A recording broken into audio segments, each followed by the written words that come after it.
巡りをたどってもつきません。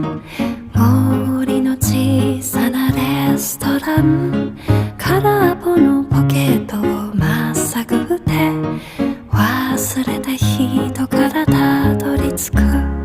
予約は一つもありません。